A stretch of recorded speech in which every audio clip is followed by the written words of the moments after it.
Normal service has resumed from an Indian batting perspective. If you are an Indian cricket lover, I'm sure you are grinning from ear to ear. Mr. Bhogle joins me on Cricbuzz Comm Box powered by AMD. What a pretty sight it is. Life seems beautiful when you see Rohit and Gill bat like this. It was, Mr. Batavia. Yes, it was. I thought Shubman Gill's batting was of the very, very highest standard. I absolutely loved the way they threw a challenge at Shaheen Shah Afridi. All along, and as we discussed in our pre-game show, all along it was a challenge that Shaheen Afridi was throwing at India's batters. You see what Shubman Gill has done there. I mean, there's a time when Rohit was 27 of 37 balls. He's accelerated now, but it was all Shubman early on. And what India's openers did was to tell Shaheen Afridi, okay, today the challenge is on you. We are going to play you differently. The footwork was different. They were taking big strides out.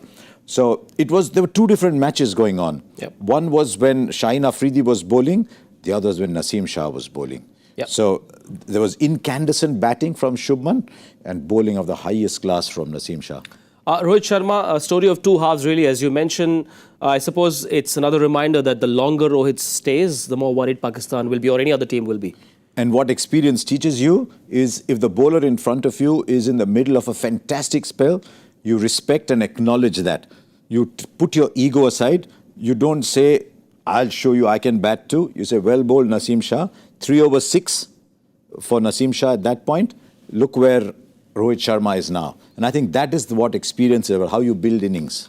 The only high point for Pakistan in this first 15 overs is that maiden over from Naseem Shah. Top quality bowling? Those first 3 overs, in fact. Yep. The ability to swing the ball at that pace. He was getting fantastic bounce.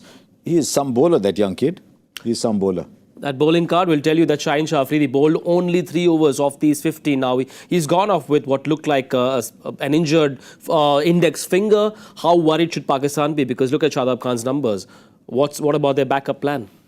They'll be very worried about that finger. Just as worried at the fact that he wasn't athletic enough to get to the catch in the first place. Yep. Because that would have been a huge breakthrough there. That was, if I'm not wrong, it was probably the first shot Shubman Gill played. Probably the first shot that Shubman Gill played that went there, and look how he transformed the match. But, you know, we had been saying all along on Cricbuzz Live, let's see what happens if India don't concede a wicket in the first 10 overs. Let's see if there's an underbelly to Pakistan's bowling. That will be under test today. They will now need to think of a plan B. What if the first 3 don't work? It's something that Pakistan will now want to think of with the World Cup in mind. Fahim Ashraf coming in before Haris Rauf. Did they get things wrong tactically?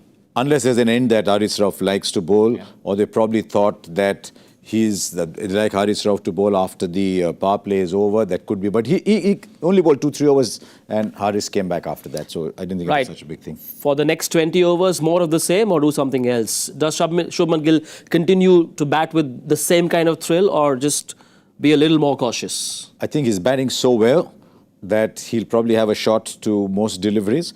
Look at the number of boundaries. How many boundaries have they hit? I think something like 80 odd out of the 100 have come from boundaries. 16 fours and 4 sixes in 15. There you go. That's 64 and 20. 88 runs have come in boundaries. It's been breathtaking batting. But remember, 2 people bat too, so you'll need those many runs on the board. But I think I'm not making any predictions. I'm just sitting there and saying, wow, just bat like this. Enjoy watching Rohit Sharma and Shubman Gill bat the way they are. From Pakistan's point of view, if Shadab's struggling, where does Babar go? No Shaheen either. I think he goes to Haris Rauf and he says, I want a wicket. And he goes to Fahim Ashraf and says, give me some quiet overs. Just give me 3 quiet overs here. I don't need you at the death thereafter. I can't get my 2 off-spinners just in yet because these 2 right-handers are batting well. So Fahim Ashraf, give me 3 or 4 quiet overs. Haris Rauf, if you can give me a wicket or 2. For the first time in this Asia Cup, Pakistan are being tested. Interesting passage of play coming up over the next 20 overs. We'll be back here on Cricbuzz Comm Box powered by AMD at the 35 over mark. See you then.